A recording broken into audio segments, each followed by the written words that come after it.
अरविंद शर्मा जी, जिस तरह से लोकसभा के जो टिकट है वो दोबारा आपको मिली है, भरोसा जताया बीजेपी पार्टी ने, क्या कहेंगे इसको? देखो, ये टिकट जो है ये जनता की टिकट है, छत्तीस बिरादरी की टिकट है। लोगों ने इतना साथ दिया और मैं माननीय प्रधानमंत्री नरेंद्र मोदी जी का, हमारे आदरणीय अध्यक्ष नड्डा जी का, अमित शाह जी का, माननीय हमारे मुख्यमंत्री नायब सैनी जी का, मनोहर लाल खट्टर जी का, इन सब का और हमारी जनता का, सबका मैं तहे दिल से धन्यवाद करता हूं। उन्होंने विश्वास, हमारे ऊपर विश्वास जताया और रोहतक की जनता के ऊपर, रोहतक लोकसभा की जनता के ऊपर, छत्तीस बिरादरी पर विश्वास जताया कि भी अरविंद शर्मा को कमल का फूल दे करके भेजा है। और मुझे पूरी उम्मीद है कि अब की बार 400 पार में रोहतक भी कहीं पीछे नहीं रहे। तो इससे पहले अगर बात करें तो भूपेंद्र हुड्डा और दीपेंद्र हुड्डा जो है रोहतक कम आते थे, लेकिन आप पहले से ही पूरे रोहतक में अलग अलग जगह पर जा रहे हैं, तो क्या फर्क है? देखिए, चुनाव में देखो, सुनो, चुनाव में सब अपनी अपनी कोशिश करते हैं, लेकिन हम तो 5 साल कोविड के समय उठा करके देख लो, 2 साल, 2.25 साल कोविड चला और कहीं भी मेरे ख्याल रेलवे रोड पर कई दफा हमने रोड शो किए होंगे, लोगों के हाल जाने होंगे, लोगों से बातचीत की, और कई समय पर तो हमने कभी राजनीतिक तौर पर यह काम नहीं किया। हमने सेवाई संगठन, जो भारतीय जनता पार्टी का सेवाई संगठन, जिस दिन से चुनाव जीते उसी दिन से चुनाव में लगे हुए हैं, 2019 से। अरविंद जी, जिस तरह से कांग्रेस की एक सीट जो दावेदार उम्मीदवार हैं उनकी घोषणा नहीं हुई, बीजेपी ने 10 की 10 कर दिए हैं। ये कांग्रेस का अपना इंटरनल, सभी को नाम घोषणा कर दी जाएगी, इंटरनल मैटर है, वो अपने सोच विचार कर रहे होंगे, लेकिन भारतीय जनता पार्टी ने अपना कर दिया। ये कहते थे, हमारे को तो ये भी कहते थे, आप लोग भी पूछते थे, भाई 6 होगी हैं, 4 कब होंगी? हम कहते थे हमारी 6 तो होगी, इनकी बताओ कब होगी? तो हमारी 10 होगी हैं।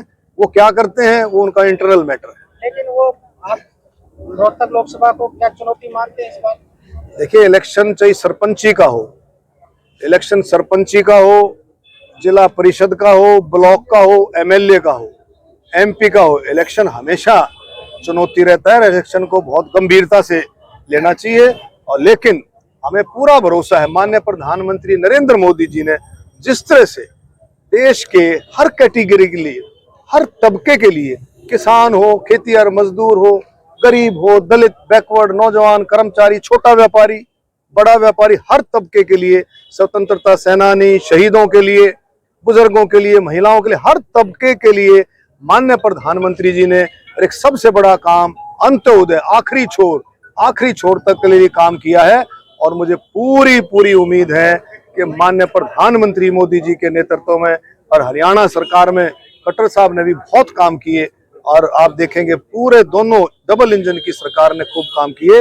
मैं कह सकता हूं दावे के साथ, 10 की 10 सीटें हरियाणा में भारतीय जनता पार्टी कमल का फूल खिलेगा। बीजेपी नरेंद्र मोदी ये कह रहे हैं कि 400 पार, लेकिन बीजेपी क्यों डरी हुई है? वरुण गांधी का टिकट काट दिया, इतने बड़े सीनियर लीडरों के जो टिकट काट दिया है, 5 हरियाणा में नए चेहरे बदल दिए हैं। देखिए, ऐसा है, डर नहीं, पार्टी का अपना संसदीय बोर्ड है, पार्टी में नाम जाते हैं, वो चर्चा करते हैं, पार्टी देखती है किसका क्या है, सारा सिस्टम है, उसमें कोई बात नहीं।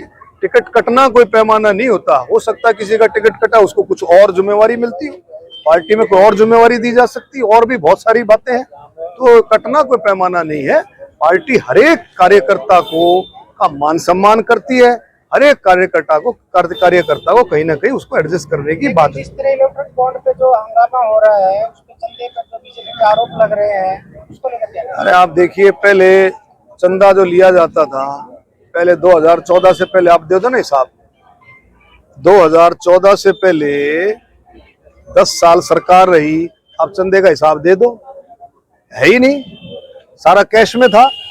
अब कम से कम 1 नंबर से है, 1 नंबर से सभी पार्टियों को चंदा मिलता, आप देख लो सभी पार्टियों को, तो इसमें कोई वो बात नहीं है, साफ काम है, ट्रांसपेरेंट काम। लेकिन कांग्रेस के जो खाते सील करना, लोकतंत्र में इस तरह पार्टियों के खाते सील होना, ऐसा नहीं हो।